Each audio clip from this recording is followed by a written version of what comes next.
মহারাজপুর সমবায় কৃষি উন্নয়ন সমিতি ভোটে উত্তেজনা, সংঘর্ষে আহত দলকর্মী, ফলাফলে বাম কংগ্রেস জোটের বড় জয়। দৌলতাবাদ থানার অন্তর্গত গুরুদাসপুর পঞ্চায়েতের মহারাজপুর সমবায় কৃষি উন্নয়ন সমিতির ভোটকে ঘিরে রবিবার সকাল থেকে শুরু হয় চরম উত্তেজনা। নিশীথ বরণী সিনহা উচ্চ বিদ্যালয় প্রাঙ্গণে ভোট গ্রহণ চলাকালীন একাধিক সংঘর্ষের ঘটনা ঘটেছে। 1056 জন ভোটারের এই নির্বাচনে 86 জন প্রার্থী প্রতিদ্বন্দ্বিতা করেন, যাদের মধ্যে থেকে 43 জনকে বেছে নেওয়া হয়েছে। ভোট শুরুর পরপরই উত্তপ্ত হয়ে ওঠে পরিবেশ। দুপুর নাগাদ অভিযোগ ওঠে সিপিআইএম ও কংগ্রেস জোটের প্রার্থীদের টেন্টে হামলা চালায় তৃণমূল কংগ্রেসের সমর্থকরা। তাবু ভাঙচুর এবং মারধরের অভিযোগ উঠেছে।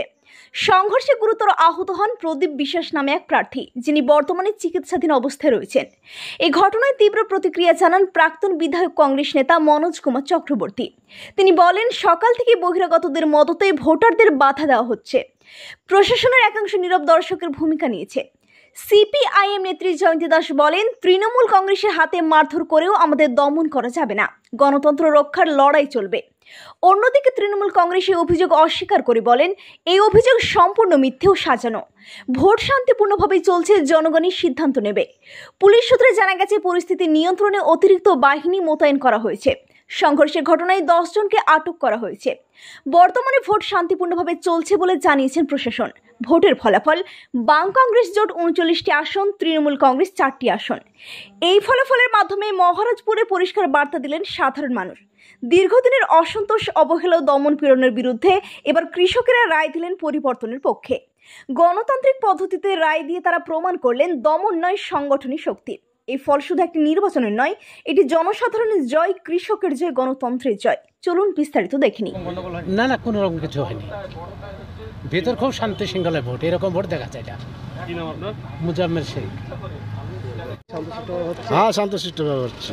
নাম মাইনুদ্দিন বাড়িরই। আচ্ছা, না এই অভিযোগ তাহলে কি আপনি অস্বীকার করছেন? একদম অস্বীকার করছেন। অভিযোগ করছে যে তৃণমূলের তরফ বহিরাগত থেকে নিয়ে এসে এখানে ওসব মিথ্যা কথা।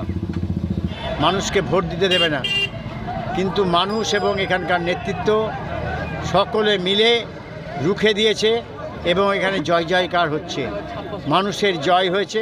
অতএব চাই জনগণকে ধন্যবাদ জানাই। বাম এবং কংগ্রেস এরা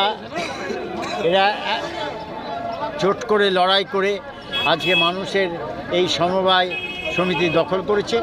আমরা তাই চাই যে আগামী দিনে এই সমবায় সমিতি যারা কর্ণধার হবে, তারা প্রচুর কাজ করবে মানুষের জন্যে। অতএব তাই আপনাদেরকে বলি যে আপনাদের